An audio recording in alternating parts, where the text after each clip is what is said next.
They said the storm came without warning. But sometimes, warnings don't come from the sky. They come from the bark of an old dog who still remembers what duty means. It was supposed to be a quiet day at Silver Ridge. 7-year-old Lila Morgan waved goodbye to her father, the park ranger, before heading down the trail with her aging German shepherd, Rex. The mountain was silent, the world white and still. But somewhere beneath that snow, 2 lives were waiting, frozen, fading, and not yet gone. Rex stopped, ears raised. Then he ran, and when Lila followed him off the trail, she saw them. 2 police officers buried in the snow, barely breathing, tape still across their mouths. Her hands trembled, her voice broke, but she remembered what her father had taught her. Where there's breath, there's hope. No one could have imagined that this small act of courage, a little girl, a cup of cocoa, and a loyal old dog, would unravel a criminal empire and test the strength of a family already scarred by loss. This is not just a rescue story. It's a story of love that outlives fear. The world was white and waiting. Snow lay thick across the ridges of Montana, a pale ocean of silence stretching from pine to sky. Each gust of wind whispered through the trees like a voice too tired to finish its story. The forest of Silver Ridge National Park slept beneath a veil of ice, its breath slow and cold, its beauty both holy and harsh. Tiny footprints pressed into the powder, a pair of child-sized boots and 4 paw prints beside them. Lila Morgan, only 7, but already brave in that quiet, mountain-born way, trudged carefully through the trail her father had taught her to follow. Her breath came out in soft white clouds, the wool scarf nearly swallowing her face. Her cheeks glowed rose against the wind. Every step made the snow crackle, like the world itself was sighing under her weight. Beside her padded Rex, an aging German shepherd whose muzzle had gone gray like the ash of an old fire. His coat, once a deep saddle brown, now shimmered with threads of silver under the pale light. His movements were slower than they once had been, but his eyes still burned that old amber fire, alert, protective, unyielding. Every few yards, he paused to sniff the air, his breath steaming like smoke. Lila smiled down at him. "You're still faster than me, old man," she teased softly, her voice carried away by the wind. Rex flicked an ear, as if to say, "Of course I am," before pressing forward again, his paw prints overlapping hers. The world around them was hushed, so still that even the sound of the snow shifting under their boots seemed loud. The forest leaned in, its pines heavy with frost, their needles tinkling faintly as they swayed. Far off, a crow cried once, the sound swallowed by the cold. Above them, the sky was a sheet of dull pewter, clouds rolling low like smoke over the peaks. Lila looked up, squinting against the calm brightness. "It looks like the sky's holding its breath," she murmured.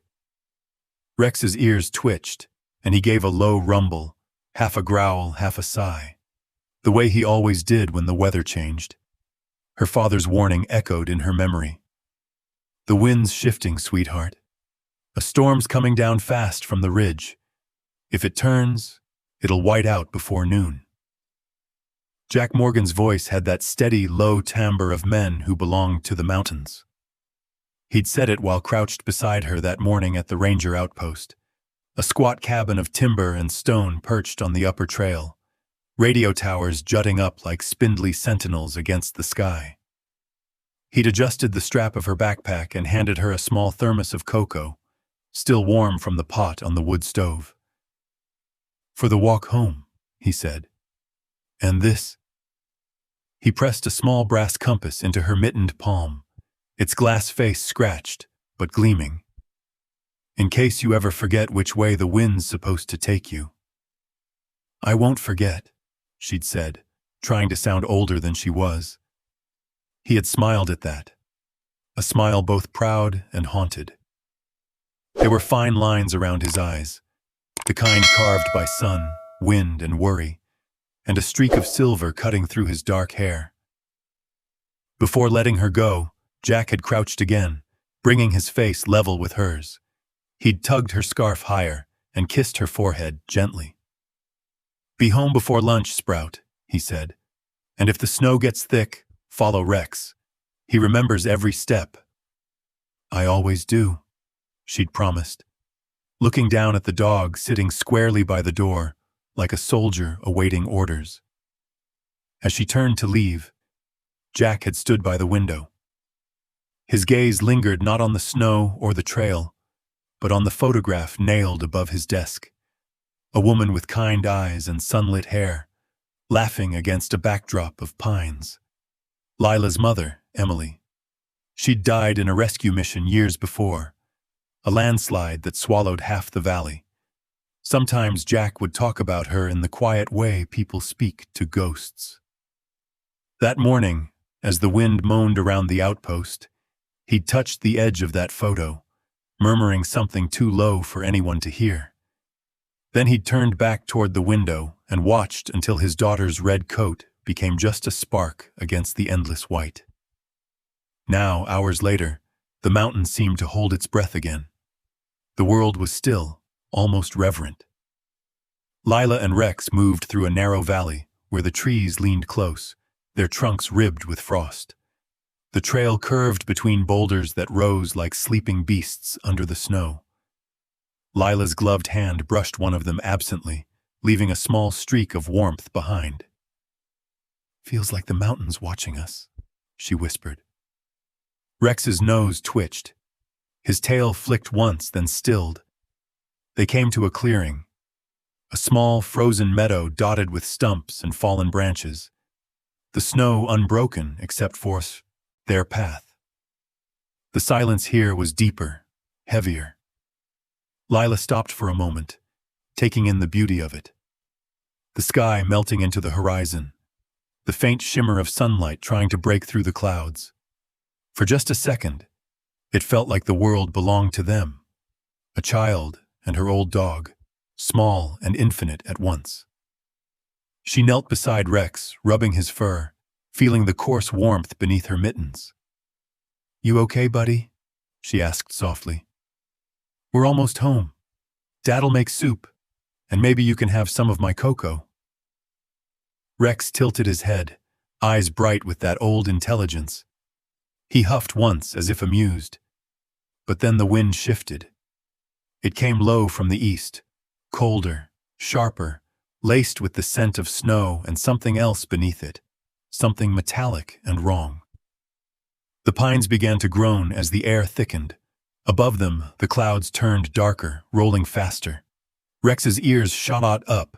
He lifted his muzzle, sniffed once, and gave a short, sharp bark. Lila frowned. "What is it?" The dog's muscles tensed under her touch. His gaze fixed on the tree line, still, silent, endless. Snowflakes began to fall again, soft at first, then faster. They spiraled in slow, ghostly shapes, erasing the edges of the world. The white silence deepened into something almost alive, breathing, shifting, watching. Lila pulled her scarf higher and took a deep breath, the air biting her lungs. "Let's hurry," she whispered, "before the storm gets worse." Rex didn't move. His tail was stiff, his eyes narrow. He gave a low growl, the kind that trembled through the ground like thunder far away. "Rex," she whispered again, her voice a thread in the wind. The dog turned toward her, gaze steady, protective, then back toward the woods, as though something unseen had caught his attention. Somewhere in that white stillness, the story waiting beneath the snow began to stir. And without knowing why, Lila tightened her hand around the compass, clutching it like a heartbeat in her palm. It was still early morning, but the light had already changed. Thinner, colder, as if the sun itself were watching from behind a curtain of clouds. The peace of the mountain was still there, Yeah. But beneath it, something else had awakened. The mountain no longer felt like home. It felt like a secret. And the wind, soft as it was, seemed to whisper her name.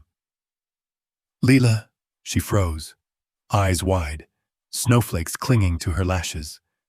Rex pressed against her leg, his warmth the only thing that kept her from shaking. She didn't yet know what waited ahead, only that the storm had found them. And from that moment on, nothing would ever be the same again. The storm came down without warning. One moment the world was hushed and pale. The next, it was alive with fury. The wind howled through the pines like a wounded animal, bending their tall spines until snow cascaded in ghostly sheets. Visibility shrank to mere feet. The horizon vanished. The trail Lila had been following only minutes ago dissolved into swirling white. She tightened her scarf, heart thudding. Rex? Her voice was small against the roar of the wind. The dog turned back once, his amber eyes catching what little light remained. Then his body stiffened, ears pricked, tail rigid. A deep growl rolled from his chest, swallowed instantly by the storm. Rex, what is it? He didn't wait. With a sharp, barking cry, he lunged off the trail, snow exploding around him. Rex! Lila shouted, stumbling after him. Her boots sank into knee-high drifts. The cold bit through her jeans, numbing her legs as she pushed forward. Her breaths came ragged and fast, forming clouds that vanished before her eyes. The forest blurred around her, only flashes of black tree trunks and blinding white. She followed Rex's barks, each one growing fainter in the storm's endless voice. The compass in her pocket thumped against her chest as she ran. Rex, wait, she cried. Come back. A low, echoing bark answered from somewhere ahead. Then silence. Panic stabbed through her chest. She forced her way through the snow, tears freezing at the corners of her eyes. The wind burned her face raw, and then suddenly she saw him, a dark shape half buried near a hollow of trees. Rex was digging, his strong paws sending up sprays of powder, his muzzle dusted white. Rex? She fell to her knees beside him. What are you? Her words died in her throat. Something was there. Two shapes. Human. At first her mind refused to understand what she was seeing. The snow was mounded strangely, and beneath it, fabric, color, movement, a flash of navy cloth, a glint of metal, then a face. Lila gasped, choking on the cold air. She scrambled forward, brushing snow away with trembling hands, until the image became horribly clear. A man and a woman lay half buried in the drift. Their faces were bruised, lips blue, cheeks marbled with frost. Strips of silver duct tape sealed their mouths, crusted with ice. Their eyes were closed, lashes frozen together, but the faintest vapor of breath escaped from the man's nose, curling weakly into the air. Lila's heart stuttered. Oh no! Oh no! Rex barked again, pawing at the man's arm. The fabric was a uniform, dark navy with a patch just visible under the snow. A police badge dulled by frost. The realization hit her like a blow. They're cops, she whispered. Oh God, they're still alive. Her hands shook so badly, she almost dropped her mittens. She pulled them off with her teeth, ignoring the pain that seared her bare fingers in the freezing air. She grabbed the snow shovel from her pack, a small collapsible one Jack always made her carry, and began to dig. Help me, Rex, she sobbed, her breath coming fast. The dog barked furiously and clawed at the snow beside her. Minutes blurred together, frantic scraping, her own heartbeat pounding in her ears, the hiss of wind and ice. Bit by bit, the officers' torsos emerged. Their hands were bound behind them with rough cord, their bodies rigid from cold. The man's head lolled to one side. The woman's lips quivered faintly beneath the tape. Lila dropped the shovel and pulled the thermos of cocoa from her bag. The metal burned her skin with cold. She unscrewed the cap, steam curling into the air.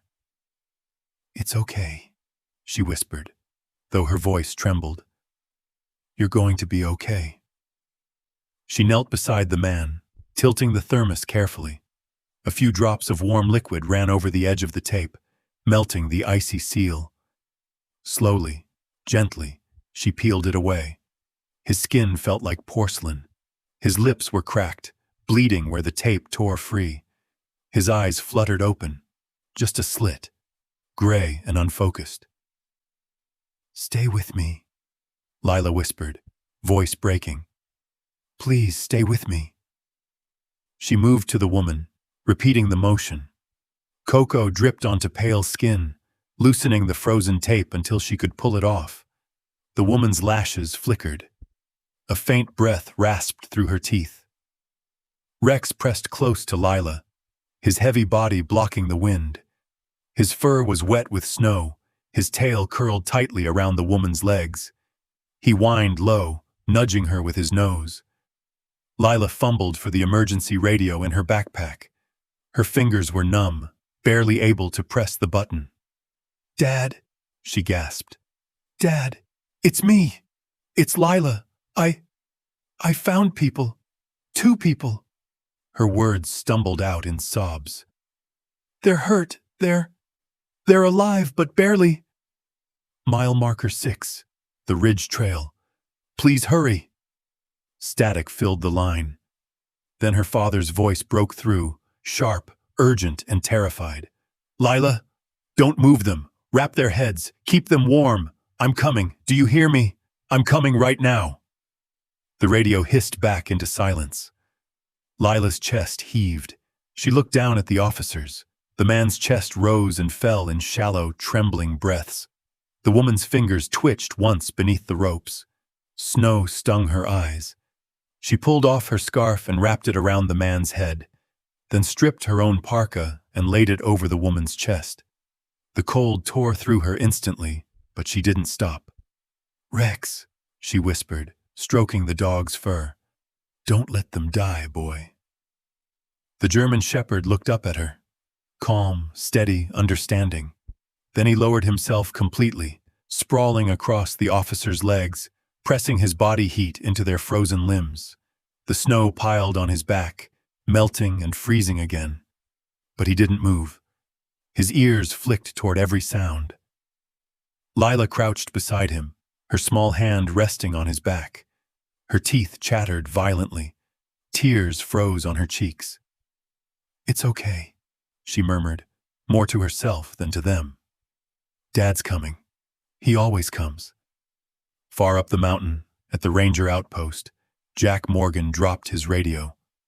For a single heartbeat, his body went cold, with disbelief. Then instinct took over. The chair behind him toppled as he lunged for his parka and the emergency kit. His voice roared through the hall. "Rescue team now! 2 survivors, mile marker 6, move!" The alarm klaxon screamed through the rafters. Boots thundered down the stairs. Snowmobiles roared to life outside, engines growling against the rising wind. Back on the ridge, Lila huddled closer to the strangers, trying to shield their faces from the storm. The snow was falling harder now, thick flakes blurring the world into gray. The wind screamed through the trees, shaking loose branches that fell with hollow thuds. Still, Rex did not move. His chest rose and fell, steady and strong. His eyes burned against the white, the old soldier refusing to yield to the cold. "Good boy," Lila whispered through chattering teeth. "Just hold on a little longer." The mountain moaned around them. The storm clawed at the forest, burying everything it touched. And somewhere through that chaos, faint but growing louder, came the sound of sirens, the echo of engines fighting their way up the ridge. Help was coming. But for that moment, on the edge of the wilderness, it was just a child, an old dog, and 2 dying souls clinging to the last warmth left in the storm. Rex lifted his head once and barked. a single sharp note that split the wind like lightning. It wasn't fear, it was a promise. And under his breath, Lila whispered again, her voice trembling with both prayer and hope. "Don't let them die, boy. Please." Rex pressed closer, eyes half closed, holding the line against the storm, his first unshakable act of heroism. The storm had swallowed the mountain whole. Snow fell in thick, angry sheets that twisted in the wind like living ghosts. The sound of engines tore through the night, deep, growling, and desperate, as Jack Morgan led his rescue convoy up the ridge trail. The headlights of 3 snowmobiles cut narrow tunnels through the chaos, beams slashing across trees bent low under the weight of ice. "Keep formation!" Jack shouted over the roar of the wind, his voice raw through the radio. "Stay on my 6! Don't lose the track!" The men behind him, veterans of countless search and rescue runs, answered with curt affirmations. But even their steady tones carried a hint of fear. The storm was no longer a storm. It was a living wall of white fury, and they were driving straight into its heart. Jack's eyes squinted against the blur of snow that hammered his goggles. He gripped the handlebars tighter, muscles locked against the vibration. His thoughts ran faster than the machine beneath him. "Hold on, Lila. Just hold on. Don't let the cold take you."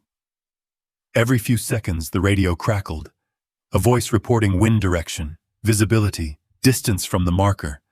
But all he could hear was the echo of his daughter's small, trembling voice. "Daddy, they're alive." The words burned through his skull, sparking adrenaline in his veins. He'd never heard her sound so scared, and so steady at once. That tone, the one Emily used to have when she was holding her ground against the impossible. Jack swallowed hard, fighting the surge of emotion that threatened to blur his focus. He couldn't afford it now. Not out here. 2 minutes to marker 6, came a shout from the second sled. "Copy," Jack barked. His breath fogged inside the mask, his pulse a steady drum in his ears. The forest around them blurred into dark silhouettes and the flash of falling snow. The wind screamed like something alive. He thought of Rex, the old dog who had once dragged a lost hiker 5 miles through sleet to save his life. That was years ago, before the limp, before age had dulled his stride. But if there was one creature on this mountain who could still find hope in a storm, it was that dog. And right now, Rex was out there, with his daughter. On the ridge, Lila was kneeling in the snow, her knees numb, her hair frozen in brittle strands beneath her beanie. The world had shrunk to the circle of her own breath. The officers lay beside her, still as carved stone. She could no longer feel her fingers. "Stay with me," she whispered again and again, her lips blue, her words breaking between sobs. "Daddy's coming. He's coming, I promise." The radio hissed faintly in her pocket. Static. No voice now. Only the wind. Rex stood like a statue beside her, fur crusted in ice. His eyes never left the line of trees below. His instincts stretched tight as wire. Each gust made him flinch, not in fear but readiness. Then it came. A sound buried deep beneath the blizzard's scream, a low hum growing louder. Headlights flickered between the trees, faint and distant at first, then stronger, cutting through the veil of white. Rex barked. Once. Twice. The sound cracked through the storm like a gunshot. Lila's head jerked up. Through the blur of snow, she saw movement, dark shapes charging uphill, lights weaving through the forest. Her heart leapt. "Daddy!" she screamed, though her voice was carried off by the wind. Rex barked again, louder this time, tail high. Jack's headlights caught the reflection of red fabric first. Lila's coat, a tiny flame flickering in the endless white. His chest constricted. "There!" he yelled. "Straight ahead! He throttled forward, snow spraying behind him, the machine fishtailing through drifts. The moment he saw her, everything else vanished. The storm, the noise, the cold. Only her small frame kneeling in the snow beside two motionless bodies. Jack leapt off before the sled fully stopped. His knees hit the ground hard enough to send pain up his spine, but he didn't care. "Lila! Daddy!" she cried, stumbling toward him. He caught her in his arms, pulling her tight against his chest. Her body was icy, trembling like a leaf, her voice muffled against his coat. "I found them," gasped. "They're not dead. Please help them." Jack turned and his eyes fell on the two half-buried figures, his breath caught. Their uniforms were shredded, faces bruised and swollen, duct tape dangling from one side. And then he saw the badges, barely visible under the frost. Pike. Ellison. He froze. "Oh my God," he whispered. "It's them." The names were carved into every missing person report he'd read for the last 2 days. 2 federal officers, gone without a trace while tracking illegal timber shipments near the border. And now they lay before him, broken but breathing. "Get the med kits," Jack barked. His team moved fast, trained hands cutting bindings, wrapping heat blankets, checking pulses. "Jonas, vitals!" "Faint but there," the medic called. "Hypothermic, less than 30 minutes if we don't move." "Then we move." He turned back to Lila, cupping her face in his gloved hands. "You did perfect, sweetheart. You saved their lives." Her eyes brimmed with tears. "I didn't. Rex did." Jack looked over at the old dog. Rex was standing beside the injured officers, his body angled against the wind like a wall. The snow clung to his fur, his breath coming out in heavy bursts. Yet his gaze was steady, defiant. Jack's throat tightened. He laid a hand on the dog's head. "Good boy," he murmured. "You're still a hero." The team worked quickly. Heat packs under the officers' armpits, oxygen masks, IV fluids threaded through trembling hands. The blizzard battered them mercilessly, flinging snow against their gear, rattling the sleds. "Wrap 'em! Let's go!" Jack ordered.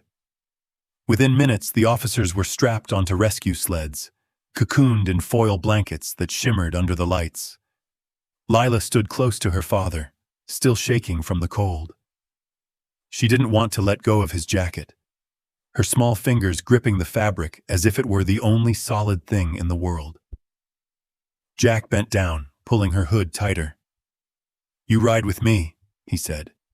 "We'll take point." "What about Rex?" Jack turned to look. The dog had already jumped onto the second sled, settling beside the 2 officers, his body pressed close to them. He refused to move. His eyes met Jack's, as if daring him to argue. Jack smiled faintly despite the chaos. "Then he's riding too." Engines roared to life.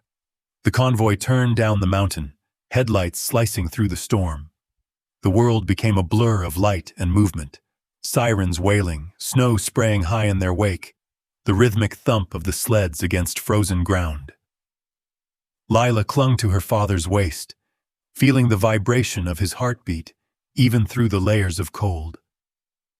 Behind them, Rex lay between the officers, his head low, his body steady as the sled bounced and skidded through the drifts. Every breath he took fogged the air around their faces, a faint, rhythmic pulse of warmth. The mountain howled, the night raged, but, inside the sweep of headlights and engine noise, there was life, a fragile heartbeat against the storm. Jack glanced over his shoulder once, just long enough to see his daughter's face illuminated by the glare of the snow and the silhouette of the dog curled beside the wounded men. In that fleeting moment, something inside him broke and mended all at once. Relief, pride, and fear collided in his chest until his eyes burned. They were heading home through hell, but they were heading home together. For the first time that night, the wind didn't sound like an enemy. It sounded like applause. The Ranger Clinic at Silver Ridge was a small, timber-built building nestled in the valley, a place meant for sprained ankles, frostbite, and broken bones. Tonight, it felt like a field hospital from a war no one had seen coming. The generator hummed low in the corner, its rhythm steady but tired. Heat lamps glowed orange over the metal cots, spilling halos of light across the tiled floor. The air was thick with the scent of antiseptic, wet wool, and smoke from the small wood stove in the adjoining room. Jack Morgan stood beside the first cot, his gloves still damp from snow, his breath finally slowing. His daughter sat a few feet away, wrapped in a blanket that nearly swallowed her whole. Lila's eyes were half shut, exhaustion carving soft shadows beneath them. On the floor at her feet, Rex lay stretched out, paws twitching occasionally, his muzzle rising and falling in slow, even breaths. Across from them, the two rescued officers, Daniel Pike and Mara Ellison, lay under heat blankets, IV lines running to their arms, their skin pale against the sterile sheets. The medical team worked in quiet focus. Dr. Ivy Clark, a local trauma specialist, adjusted the oxygen mask over Daniel's face and nodded at the faint, steady beep of the monitor. "They'll live," she said, her voice low. "Barely. Whoever did this meant for them not to be found." Jack exhaled, the weight in his chest refusing to lift. "But they were," he murmured, glancing toward Lila. "Because of her. Because of Rex." Dr. Clark followed his gaze and gave a tired smile. "Then you've got yourself two heroes, Jack. Maybe more than this mountain deserves." Lila didn't react. She just stared at the floor, her small fingers buried in Rex's fur, as if she feared he might vanish if she let go. Jack placed a hand on her shoulder. "You did everything right, Sprout. You hear me? Everything." She nodded faintly, her lips quivering with the effort not to cry. Behind them, one of the monitors beeped sharply. Mara Ellison's body jerked faintly under the blanket. Her lips moved under the mask, words slurring through the oxygen. Jack turned instantly. "She's coming too," he said. Dr. Clark adjusted the mask slightly, listening as Mara's voice broke through the fog of fever and pain. "Trucks. Border," she whispered, each word forced through trembling lips. "Unmarked. Not in manifests." Jack leaned closer, his voice calm but urgent. "You're safe now, Mara. You're at the Ranger Clinic. Tell me, who did this?" Her eyes fluttered open for a second, unfocused and glassy. "We were tracking lumber. Shipments north.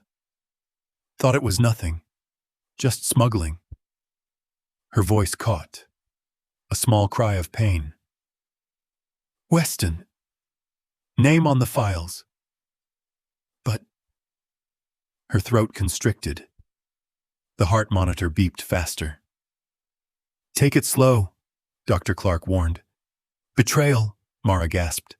"One of ours gave us up." The last word dissolved into a cough that racked her thin frame. Dr. Clark pressed a hand to her shoulder. "Enough. She needs rest." But Jack had heard it. Every word. "Weston," he repeated under his breath. "Grant Weston." The name stirred something distant. A rumor whispered over Ranger channels years ago. A corporate magnate with clean papers, dirty deals, and enough money to make both vanish. Jack straightened slowly. "I need to call this in." He crossed to the radio desk, boots squeaking against the tile. The storm outside battered the windows, wind whining through the vents like a restless spirit. Static hissed as he adjusted the frequency. "Silver Ridge Station to State Patrol Command," he said, voice firm. We've recovered federal officers Daniel Pike and Mara Ellison, both alive, critical condition. Preliminary report suggests cross-border smuggling operation, possibly involving illegal lumber shipments, requesting federal oversight and protective detail. A pause. Only static answered for a long moment. Then a voice crackled through, flat and emotionless. Copy that, Ranger Morgan. Hold them until further notice. No external comms until clearance. Jack frowned. Negative. These people need federal transport now. I want, until further notice, Morgan, the voice cut in sharply. You'll be contacted when it's time. That's an order. Then silence. Jack lowered the receiver slowly, his reflection flickering in the glass of the window beside the desk. Outside, the snow fell in lazy spirals now, soft but endless, like ash after a fire. His gut twisted. Something in that voice, that clipped, deliberate tone, was wrong. Who was that? Dr. Clark asked quietly. State Command, Jack said after a beat. But they don't want this moving up the chain. Not yet. She frowned. That's not protocol. No, he agreed, jaw tightening. It's not. He turned toward the cots again. Daniel Pike was awake now. Barely. His eyes tracked movement across the room, dazed and distant. When he saw Jack, his lips parted. Where's Mara? She's here, Jack said gently. She's safe. Daniel's throat moved as he swallowed, his breath trembling. We were set up, he whispered. They knew our route, every checkpoint. Jack crouched beside him, his expression carved from stone. Do you know who they are? Daniel's eyes fluttered. Grant Weston. Weston Timber Logistics. We traced payments. Fake permits. But someone inside the bureau. His voice broke off, lost to exhaustion. Jack rose, pulse hammering. The same name again. Weston. A man powerful enough to buy silence, maybe even from the state command itself. He rubbed a hand over his face, then looked toward Lila. She was asleep now, her head resting on Rex's shoulder. The dog's amber eyes met Jack's across the room. Even through exhaustion, there was something knowing in that gaze, as if Rex felt the tension seeping into the air. Jack turned away before it showed on his face. He reached for his phone, hands stiff from cold and adrenaline. The screen's glow painted his face in pale light. He scrolled to a name he hadn't tapped in nearly 2 years. Noah Morgan, his brother. Jack hesitated, thumb hovering. Old memories flashed, their last argument in the sawmill yard, the smell of diesel and resentment. Noah walking away, saying, You stay in the woods if you want, Jack. I'll stay in the world. Now Jack typed, Have you heard of a man named Grant Weston? He stared at the message for a long moment, before pressing send. Outside, the storm had softened, leaving only the sound of wind brushing against the windows, like the slow turning of a page. The reply came faster than he expected. Stay out of this. It's not your fight. Jack read the words twice. His pulse slowed to something heavier, darker. The cold seemed to seep back into the room. He lifted his gaze toward the clinic window. His own reflection stared back, pale under the dim light, eyes hollow with fatigue. Behind him, the wounded officers, the sleeping child, and the old dog. In that reflection, Jack saw it. The crack spreading through everything he thought he knew. The corruption wasn't somewhere out there in the dark. It was closer. It had roots in his own bloodline. Rex gave a low whine from across the room, breaking the silence. His ears flattened slightly, eyes fixed on Jack. Jack turned back toward him, forcing a steady breath. He crouched beside the dog, running a hand through his fur. You feel it too, don't you? He murmured. Something's wrong. Rex pressed his head against Jack's palm, a quiet vow in the dim light. Jack looked once more toward the snow-covered window, where the storm had finally eased into calm. But the silence it left behind felt heavier than the wind ever had. The rescue was over. The real fight had just begun. Night had fallen heavy over Silver Ridge, pressing against the cabin walls like a living weight. The storm that had briefly faded returned with a vengeance. Wind clawing at the windows, snow hissing across the roof like sand. Inside, the power flickered, throwing restless shadows that danced along the wooden beams. The fire in the hearth was the only thing holding the darkness at bay. It crackled softly, the light painting the room in tones of gold and ember. Lila lay curled near it on a blanket, one arm draped around Rex, who slept with his head on her lap, ever alert even in rest. Every few minutes, his ears twitched at the sound of the wind, and his tail gave a faint, instinctive thump, as if reminding the night that he was there, guarding what mattered. Across the room, Jack Morgan sat at the table, his elbows braced on the worn wood, his phone glowing like a small, defiant star. His face was pale in the cold light, eyes fixed on the contact name he'd sworn he'd never call again. Noah Morgan. He hesitated, jaw tight, thumb hovering above the dial button. But the words of the wounded officers still haunted him. Weston, betrayal, someone inside. And Noah's cryptic warning had echoed in his mind all day. Stay out of this, no more running. Jack pressed call. The line clicked, static crackling faintly before a voice answered. Smooth, tired, too controlled. Jack. The single word was both a greeting and a warning. Jack's throat tightened. So you do pick up after all. I shouldn't have replied to your message, Noah said. I knew you'd drag me into this. Drag you into this? Jack's voice sharpened, disbelief flashing like lightning. 2 federal officers almost died on my mountain. They were investigating someone named Weston, the same man your company's been doing business with. You tell me, Noah, who's dragging who? There was silence on the line, broken only by the howl of the wind outside.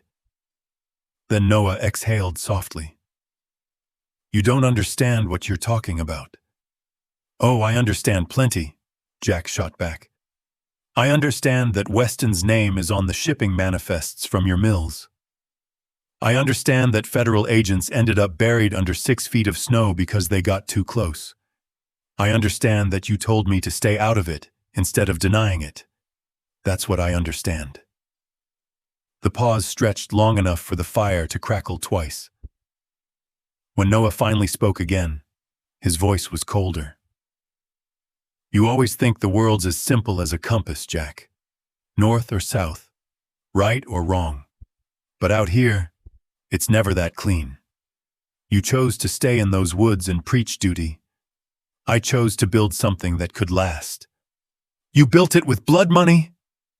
And you built your life with guilt, Noah snapped, the veneer of calm breaking at last. You think I don't remember what happened to her? To Emily? Jack froze.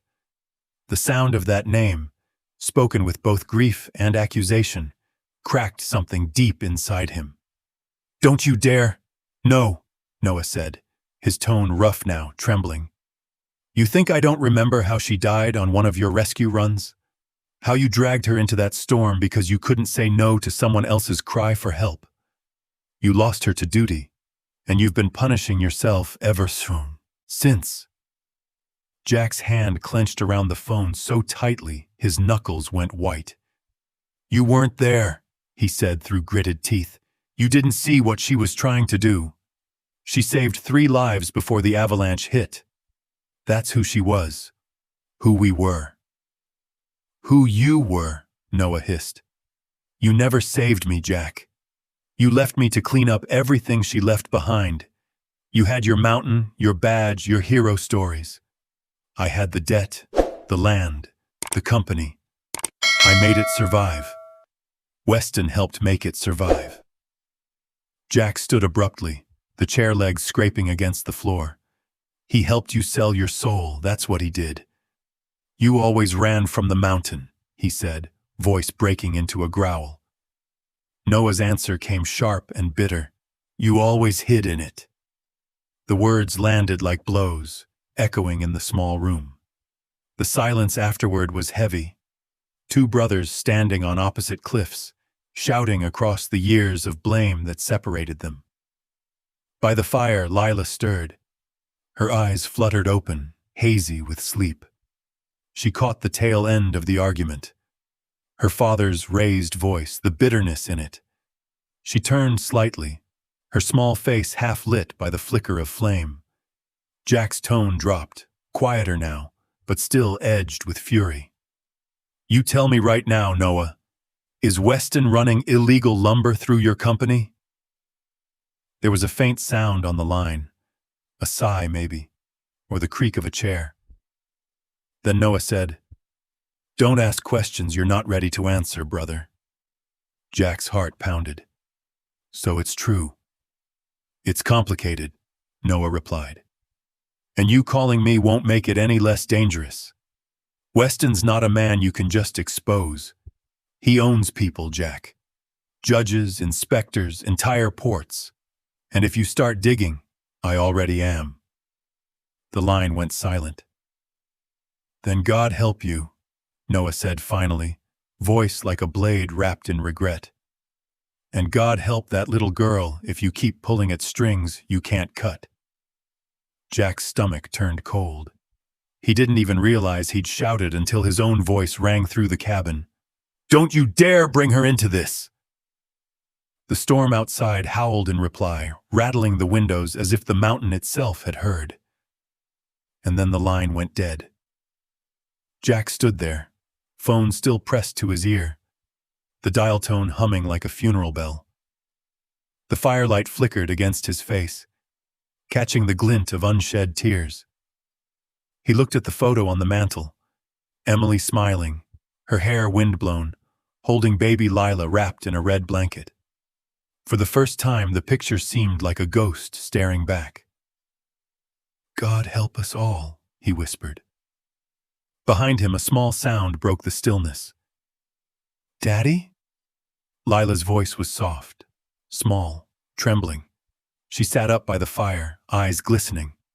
Were you talking about Uncle Noah? Jack turned slowly, forcing a smile that didn't reach his eyes. You should be asleep, sweetheart. I heard, she said, her voice cracking. He's one of the bad guys, isn't he? Jack froze. He opened his mouth to answer, but no words came. The truth, the awful, half-formed truth, hung between them. Lila blinked hard, tears spilling down her cheeks. She crawled closer to Rex, burying her face in his thick fur. Why can't family just be good, Rex? She whispered. Rex lifted his head, licking the salt of her tears, with a gentleness that said more than words ever could. His tail gave a soft thump, and he pressed closer, his warmth steady and real in a world that suddenly felt uncertain. Jack turned away, his heart splintering under the sound of his daughter's muffled sobs. Outside, the storm raged on, shaking the cabin walls, a mirror to the storm now brewing inside him. He sank into the chair by the fire, burying his face in his hands. The glow of the flames caught the edge of his badge, the one thing he'd always believed stood for truth. But tonight, it felt heavier than ever, a symbol of a world where even family could bleed into the darkness. And as Rex's steady breathing filled the silence, Jack whispered into the storm, half prayer, half vow, I'll fix this, whatever it takes. The wind had grown meaner by midnight. It clawed against the wooden cabin with a low, rasping snarl, driving snow through every seam it could find. The storm sounded less like weather now, and more like something alive, something hunting. Inside, the fire had burned low, the logs collapsing into glowing red embers that pulsed like a dying heartbeat. The room was dim, steeped in the kind of silence that comes only before trouble. Lila slept again on the rug, her hand resting against Rex's neck. The old German shepherd lay with his head up, eyes open, watching the shadows tremble along the wall. Then something changed. A sound too soft for any human to notice. The faintest crunch of snow outside the door. Rex's ears pricked instantly, his muscles tensed, a low growl building deep in his chest, vibrating against the floorboards like the rumble of distant thunder. "Rex?" Lila murmured sleepily, eyes still half shut. The dog didn't move, didn't blink, his gaze locked on the window. And then, through the frost-laced glass, a shadow slid past. Rex barked once, sharp, explosive. The sound jolted Jack awake instantly. He was on his feet before the echo faded, reaching for the rifle propped by the wall. "What is it, boy?" he whispered. Rex was already moving toward the door, body low, teeth bared. Jack crossed to the window, breath fogging the glass as he peered into the white blur outside. Nothing, just snow swirling under the porch light. But then he saw it. A dark shape crouched near the tree line, barely visible through the storm. Watching. "Damn it," Jack muttered. He turned toward the back room. "Daniel! Mara!" The door swung open. Daniel Pike, pale but upright, gripped the frame for balance. Behind him, Mara Ellison followed, her arm in a sling, face drawn but alert. "What's going on?" Daniel rasped. "Someone's out there," Jack said. Mara's eyes hardened. "Then they found us." A single gunshot split the storm. The kitchen window shattered. "Down!" Jack threw himself in front of Lila as splinters and ice filled the air. Firelight flared wildly, shadows twisting across the walls. Rex lunged at the door, slamming his weight against it just as it bucked inward. The impact echoed through the cabin. Whoever was outside grunted, then rammed the door again. Rex barked, furious, holding the line with every ounce of strength left in his old frame. "Hold that door!" Jack shouted, firing toward the window. The rifle's blast filled the room with smoke and snow. Daniel grabbed a hunting pistol from the shelf, crouching near the entryway. "At least 2 of them." Mara pressed herself to the wall, flashlight raised. "They're testing the windows." "Not tonight," Jack muttered, reloading. A shadow flashed past the broken glass, a gloved hand, the glint of metal. Jack fired. The figure ducked and vanished into the storm. Then silence, only the wind. No one moved. Even the fire crouched low. Finally, footsteps crunched away through the snow. Jack lowered his rifle. "Everyone okay?" Lila nodded from behind the couch. Mara exhaled shakily. Daniel limped to the window, gun still raised. Rex stood before the door, fur bristling, breath steaming in heavy bursts. He didn't move until the last sound faded. Jack opened the door a crack. Cold air slapped his face. Moonlight glimmered through the storm, revealing boot prints leading down the slope, and a faint trail of blood. He crouched, scanning the porch. Half buried near the step lay a small black USB drive, its metal edge catching the light. He picked it up carefully. "Jack," Daniel called. "What is it?" "A drop," Jack said, stepping back inside and locking the door. "He lost it when Rex hit the door." Mara's eyes widened. "Then it's theirs. Proof of who sent them." "Or what they're hiding," Jack said. He set the drive on the table, hand trembling, not from cold, but realization. "They knew we were here. Someone sent them to finish what they started." Rex patted over, pressing his head against Jack's leg. The dog's body still vibrated with leftover adrenaline. Jack knelt, gripping the thick fur at his collar. Firelight flickered across both their faces.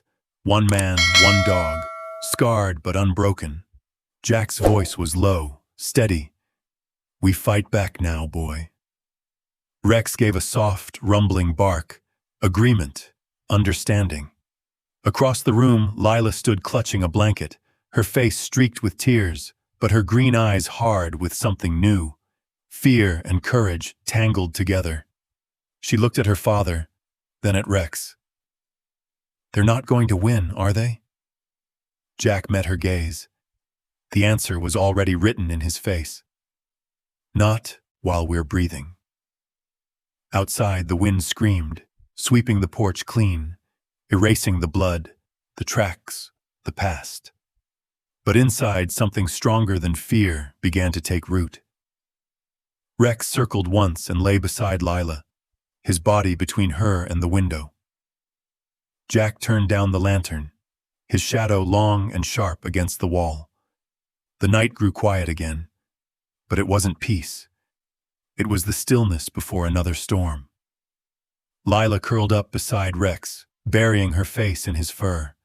His breathing steadied her, a heartbeat against the dark. Her voice kept small but certain. "We'll be okay, won't we, Rex?" The old dog didn't answer, but his tail gave a faint, slow thump. A promise, silent and sure. And as the storm raged outside, the little cabin stood its ground. 3 souls bound by love, courage, and the flickering light of survival. The storm broke sometime before dawn. When the first light reached Silver Ridge, it found a world scrubbed clean and silent, snow hanging from the pines in thick white garlands. The air so still it seemed afraid to move.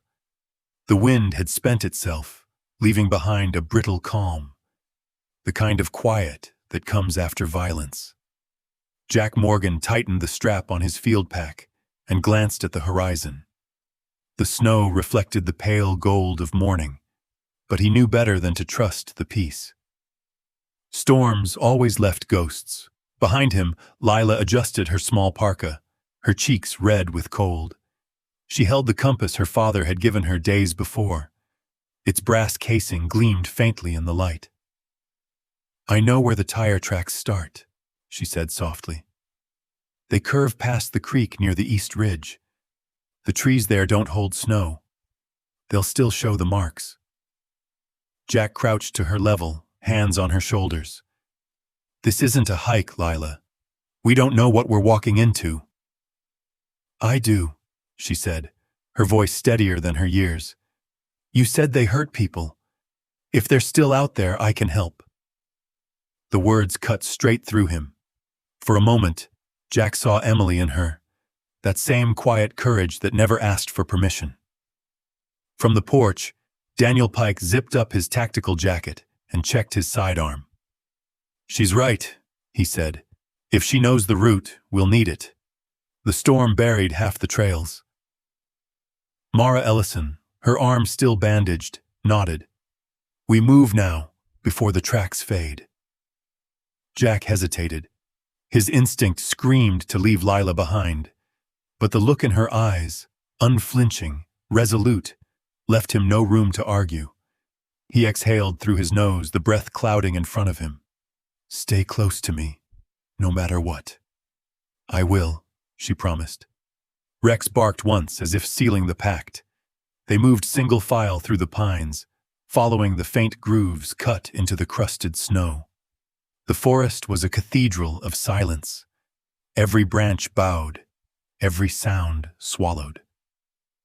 The only noise was the crunch of boots and the steady rhythm of Rex's breathing. Hours passed before the tracks widened and led into a clearing where a cluster of old lumber sheds sagged beneath the weight of years. The main warehouse loomed in the center, its tin roof bent and rusted, its walls streaked with black mildew. "This is it," Daniel said, squinting at the trail. "Multiple vehicles, heavy tread. They came here often." Jack raised his hand. "Stay low." They approached the building cautiously, the crunch of snow muffled by thick silence. Lila's mittened hand clutched her father's sleeve, her other gripping the compass like a talisman. Rex stayed close, tail stiff, every muscle coiled. Jack tested the door. It gave a long, low groan as he pushed it open. Inside, the air was stale, a mix of oil, sawdust, and rot. Light slanted through cracks in the roof, dust motes floating in pale beams. It was like walking into the skeleton of a dying beast. The floor was littered with tools, broken crates, and scraps of paper. But along the far wall stood something that made Jack's stomach turn. A map, carved directly into the wood itself. Rough gouges outlined routes stretching across Montana and into Canada. Each one was marked with dates and codes etched deep by a knife. Beside it, tables overflowed with invoices, sealed envelopes, and ledgers bound in cracked leather. Every box in the corner bore the same mark: Weston Logistics. Jesus, Mara whispered. This is their hub. Jack flipped through a ledger, scanning the numbers. His pulse quickened. These aren't just timber exports. There are offshore accounts, encrypted transfer codes. Daniel rubbed his jaw. Proof of the whole operation. Enough to bury Weston forever. Then came the sound that froze them all. Footsteps. Soft. Deliberate. Coming from deeper inside the shed. Jack motioned for silence. Daniel drew his weapon. Mara took cover behind a stack of crates. Lila clutched Rex's fur, heart hammering. The footsteps grew louder. Closer. Then a figure stepped into view from the shadows near the back corridor. He was tall, gaunt, his face drawn and pale. His flannel coat hung open, revealing a holster, and in his right hand, he held a pistol. Jack's breath caught. Noah. His brother's name left his mouth like a wound reopening. Noah Morgan stood still for a long moment, his eyes darting between them. The gun trembled faintly in his grip, though his expression stayed hard. You shouldn't have come here. Jack took one slow step forward. You knew, didn't you? Noah's lips tightened.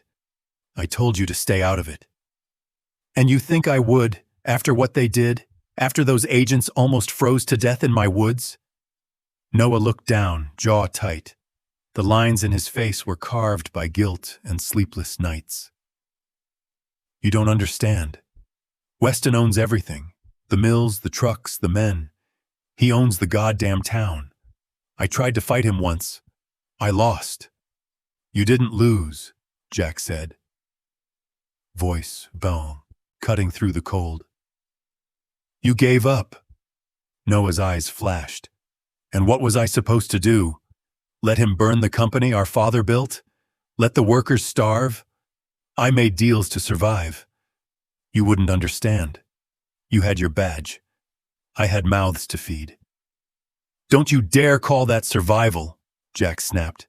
You don't feed a fire by throwing your soul into it. Noah's hand tightened around the gun. He owns me, Jack. Every signature, every loan, I'm buried. For a moment, only the wind whispered through the cracks of the shed. Then Lila's small voice broke the silence. But he doesn't own your heart, Uncle Noah. The words landed softly, but cut deep. Noah's eyes widened. He looked at her, the little girl he hadn't seen since the funeral, and something broke. The gun slipped from his hand and hit the floor with a hollow clang. His breath hitched. Jack stepped forward, gripping his brother's shoulders. Noah resisted, then collapsed into him, shaking. I'm sorry, he choked. God, Jack, I'm sorry. I didn't know how to stop it. Then stop it now, Jack said. Help me end this. Noah nodded, tears streaking his face. There's a vault, under the east wing. Weston keeps the real ledgers there.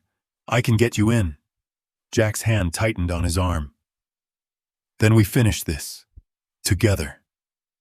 Behind them, Lila buried her face in Rex's fur. Mara and Daniel exchanged a glance. Wary, but with the faintest spark of hope. For the first time since the storm began, the light through the roof didn't feel cold. It felt like dawn. The air beneath the old lumberyard was colder than the mountain itself. Jack, Noah, Mara, and Daniel descended the narrow stairs, boots echoing. The smell of rust and oil thickened with every step. At the bottom, a concrete vault opened, low, windowless, humming faintly with a vent's breath. Steel shelves lined the walls, stacked with binders and crates stamped Weston Logistics. Dust floated like ash in their flashlights' beams. God, Mara whispered. Weapons, cash, export logs. This is a war chest. Jack flipped open a binder, pages of fake manifests, coded transfers, bank records. He wasn't shipping lumber, he said grimly. He was moving money, guns, maybe worse. Daniel pried open a crate. Inside, stacks of bills and a pistol wrapped in cloth. Federal charges, Jack murmured. Laundering, racketeering, arms trafficking. Noah stood behind him, trembling. Say it, Jack said quietly. How deep were you in? Noah's voice cracked. He blackmailed me. After Dad died, the company started failing. Weston offered to help. I signed the first deal to keep the mills alive. Then he showed me forged invoices, proof that would have put me in prison if I talked. Jack turned, flashlight on his brother's face. So you let him use our family name to hide this filth? I tried to stop it, Noah whispered. But people started disappearing. Inspectors, drivers. Then those agents came. Weston said accidents happen fast in the snow. Mara's jaw clenched. So he sent his men after Pike and me. Noah nodded. And after that, I knew he'd come for you, Jack. You should have told me. I thought I could protect you, Noah said. But I should have stood with you all along. Silence hung heavy, thick with regret. Then the ceiling groaned above them. Boots, dozens of them. Daniel's head snapped up. They're here! Jack swung toward the stairs. The rumble of voices grew louder. How many? Mara whispered. Enough to bury us. Lila, down! Jack called. But she was already descending, Rex at her side, eyes fierce. I'm not leaving you! Gunfire cracked above. Dust rained down. They've found the entrance! Daniel shouted. Jack herded Lila and Rex behind the crates. Stay low, don't move. He and Mara took cover, rifles raised. The first man appeared at the top of the stairs, black mask, gun ready. Jack tensed to fire, but something moved faster. Rex, the German shepherd, burst from the shadows, a thunder of fur and muscle. The gunman spun, fired. The shot echoed, and Rex tumbled down the stairs, landing hard on the concrete. Rex! Lila screamed, running forward. Jack's world shrank to a single point of red on gray. He fired twice. The intruder fell, weapon clattering beside him. Silence fell except for Lila's sobs. Jack dropped his rifle and knelt beside Rex. Blood soaked the dog's fur near his shoulder. His breathing was shallow. No, no, Lila cried, pressing her scarf to the wound. He's bleeding too fast. Daddy, help him. Jack cupped Rex's head in his hands. Stay with me, boy. You already saved her once. Hold on. Rex's tail thumped once, weakly, a single beat like goodbye. Lila pressed her forehead to his. Please don't go, she sobbed. Jack's voice broke. You already saved us, old friend. Rest now. The dog's breath left in a soft sigh. Then nothing. Mara lowered her weapon, eyes wet. Daniel turned away. Noah stood frozen, tears streaking the dirt on his face. I did this, he whispered. Jack didn't look up. Then make it mean something, he said. Finish this. Noah wiped his face. We will. Outside, the storm had died, leaving only the whisper of wind through the cracks. But in that vault, Amid the ledgers, the blood, and the cooling body of a loyal friend, something else began to burn. Not vengeance. Resolve. Jack lifted Lila into his arms.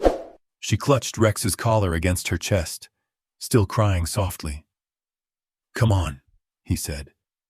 "Let's end this for him." They climbed toward the faint daylight leaking through the cracks above. Jack's beam caught something carved into the wall near the door. The truth always rises. He paused, jaw set. Then he climbed the last step into the light, leaving behind the dog who had given his final breath so they could find theirs. The sirens came first, long rising wails that sliced through the morning air like the cry of something ancient and unstoppable. They rolled over the valley, echoing off the frozen cliffs and pine slopes, drawing closer until the world outside the old lumberyard pulsed red and blue. The storm had passed, but its ghost lingered, wind whispering through the broken windows, snow crunching under the boots of men who'd waited years for this moment. Jack Morgan stood in the doorway of the warehouse, rifle slung across his chest, breath clouding in the cold dawn. Behind him, Lila stood silently beside Rex's empty collar, clutched tight in her mittened hand. She looked smaller than ever, but her eyes, those bright, steady eyes, were fixed on the clearing below. The yard was alive with movement. Federal agents in tactical vests, their voices crackling through radios, the whine of engines and the slam of metal doors. And in the center of it all, like a king returning to survey his burning kingdom, came Grant Weston. His black SUV slid to a stop, tires hissing against the slush. He stepped out slowly, flanked by two armed men. Even now, after everything, he looked immaculate, hair slicked back, suit pressed, boots shining. His expression was calm, unreadable, like a man greeting an expected storm. Jack's hand twitched on the rifle. He'd imagined this moment so many times, what it would feel like to finally see the face behind the chaos. The name that had poisoned his brother's life, nearly killed his daughter, and taken his dog. Weston scanned the scene, the swarm of agents spreading like ants across his empire. Then his eyes found Jack at the warehouse entrance. A faint smirk curved his lips. "So," Weston said, his voice smooth, carrying easily across the snow, "the mountain man and the traitor brother. You've been busy." Jack stepped forward, his boots crunching on the frozen ground. "It's over, Weston." The smirk deepened. "You think this ends because you handed the feds a few papers? Because you dug through my leftovers? You can't bury power, Ranger." Jack stopped 10 paces away, meeting his gaze. His voice was calm, but it carried a quiet thunder. "Maybe not, but truth digs deeper than you think." For a moment, neither man moved. The cold between them was more than weather. It was history, greed, and death bound in silence. Then Weston's hand twitched. The agents reacted instantly. "Hands where I can see them," someone shouted. But Weston didn't raise his hands. He turned slightly, eyes glinting with something almost like admiration. "You know," he said softly, "you remind me of myself. You think loyalty can save you. It never does." Jack didn't answer. His finger hovered near the trigger, breath steady. Then Weston's driver, a man in tactical black, moved first. A flash of metal. Gunfire ripped the morning open. The echo tore through the yard, deafening. Bullets splintered wood and shattered glass. Jack dove behind a stack of crates, returning fire in sharp, precise bursts. Snow exploded in white plumes under the crossfire. "Down!" Daniel shouted from the far side of the yard, pulling Lila behind a truck. Mara fired back from cover, her rifle barking in rhythm with the agents. Weston didn't run. He stood there, firing once, twice, his expression eerily calm even as chaos erupted around him. When his clip emptied, he simply raised his hands, slowly, deliberately, as if conceding to no one but time itself. Two agents tackled him to the ground, pinning his arms. He didn't resist. He only laughed, a low, bitter sound that carried across the snow. "Enjoy your victory, Morgan," Weston called as they hauled him toward a waiting SUV. "You can't kill what's already built into the bones of this country." Jack stepped forward, weapon lowered. His breath came hard, smoke in the cold air. "Maybe not," he said quietly. "But we can start digging." The agents shoved Weston inside the vehicle, the door slamming with a heavy finality. The sirens faded to a steady hum. Silence followed, thick and strange. It didn't feel like triumph. It felt like aftermath. Jack turned slowly toward his brother. Noah Morgan stood a few yards away, hands trembling, eyes hollow. The color had drained from his face. He looked like a man half-carved from ice. "Jack," he began, but his voice broke. Jack took a slow step forward. "It's done." Noah shook his head, a sad smile ghosting his lips. "Not for me." He reached into his coat and drew out a folded envelope, the one he'd carried since their father's funeral. "Evidence, statements. It's all here. I can't run anymore." Jack's heart clenched. "You don't have to. They'll find me anyway," Noah said softly. "Better they find a man who turned himself in." His eyes drifted past Jack toward Lila, who stood by Rex's collar on the steps. "Tell her I kept my promise. I protected family." Jack swallowed hard. "You did," he said. A federal agent approached, placing a gentle hand on Noah's arm. Noah didn't resist. He turned once more to Jack. "I'm sorry," he whispered. "I know." For a moment they stood together, brothers bound by blood and loss, before Noah was led away through the snow. Lila watched from the steps, her hand tightening around the collar. She didn't cry. She only stood straight, chin lifted, as her uncle disappeared behind flashing lights. Jack joined her quietly, resting a hand on her shoulder. Together, they watched the SUVs fade into the distance. Above them, clouds drifted apart, revealing a pale ribbon of dawn. Snow began to fall again, soft and slow like forgiveness. It blanketed everything equally, the crates, the spent shells, the dark stains the sun would soon erase. "It's over," Lila whispered. "Almost," Jack said. "Will Uncle Noah be okay?" Jack hesitated. "He's finally free," he said, "even if it doesn't look like it." The wind stirred again, gentle now. For the first time in years, the mountain didn't seem angry.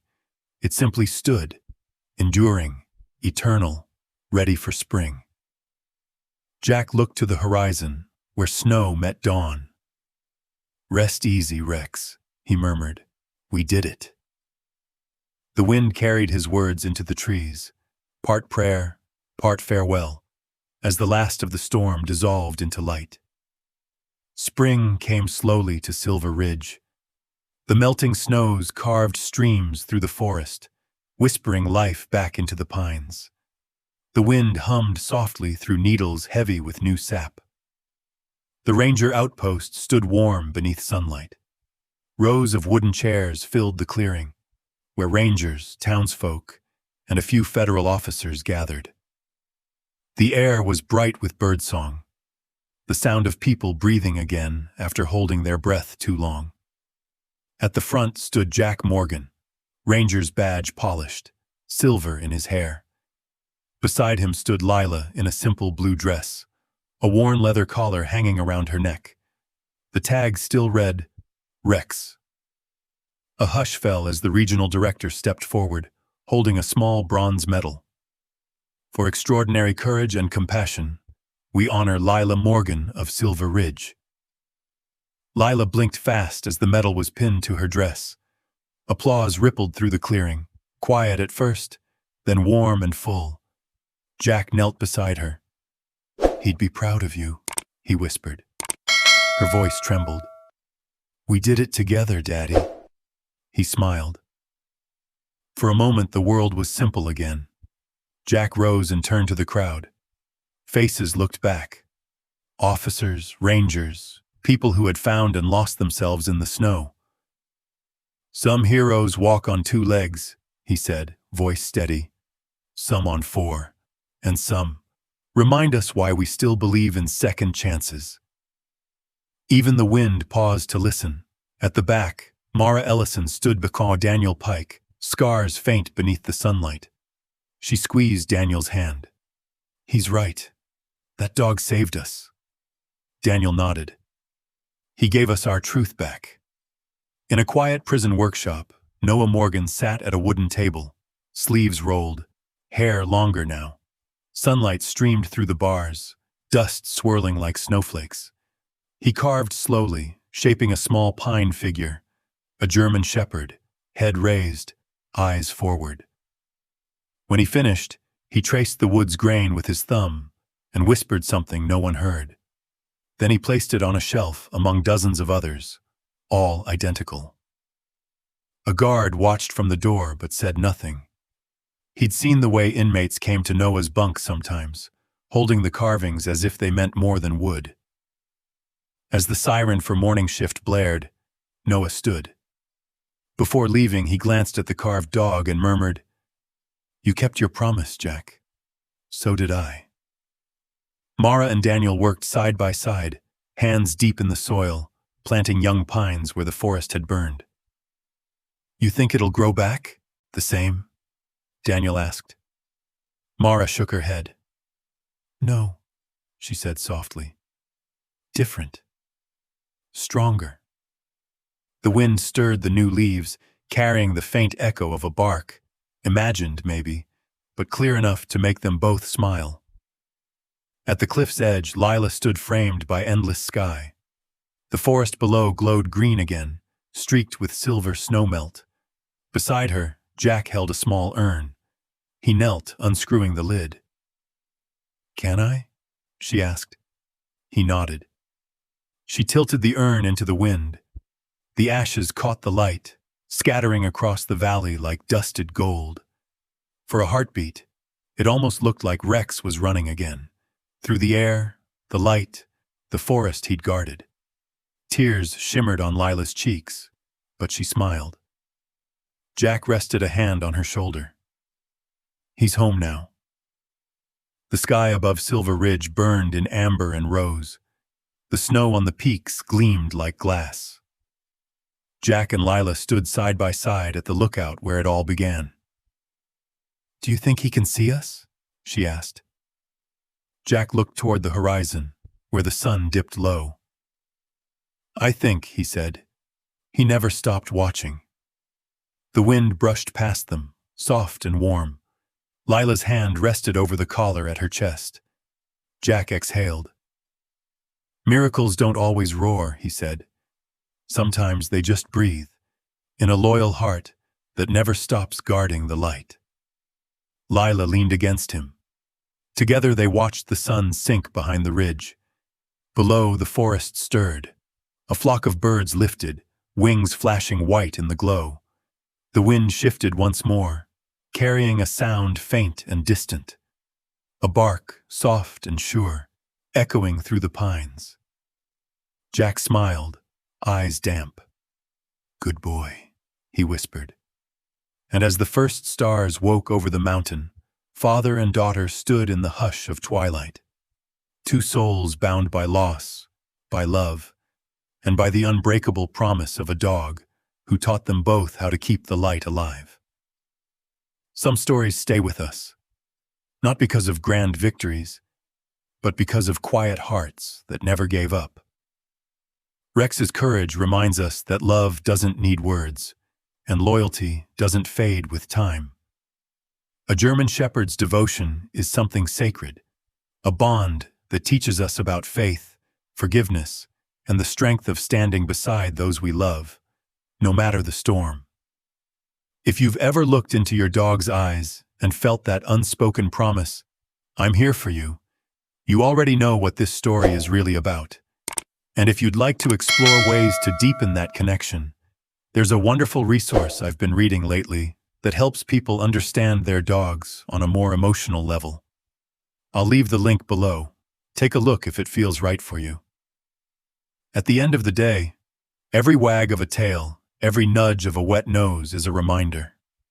Sometimes the truest kind of love doesn't say much at all. It just stays.